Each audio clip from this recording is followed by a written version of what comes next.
One other question that I do want to kind of circle back to, and that's kind of revolving around the question of maybe adding legumes into some of these forage crops that we have down here, or these permanent forages that we have. And if in doing so, we always realize that in southeast Kansas, a lot of times pHs are very low in our soils.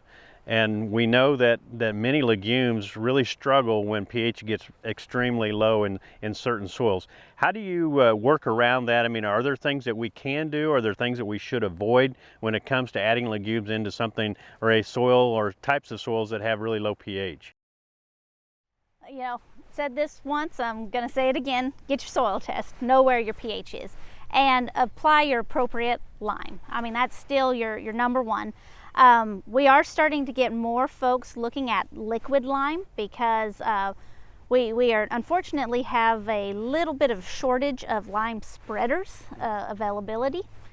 We got the lime, but not necessarily the method to get it out there. They seem to be working very well, but how often do you need a soil test to know what your pH is?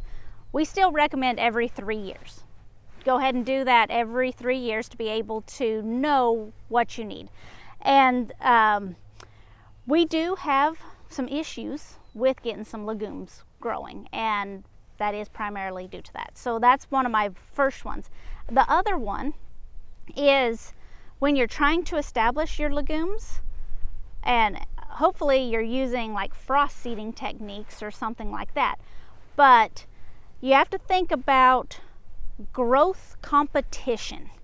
You don't want to get so much nitrogen out there that your fescue or whatever other grass outcompetes and shades out that legume you're trying to get established.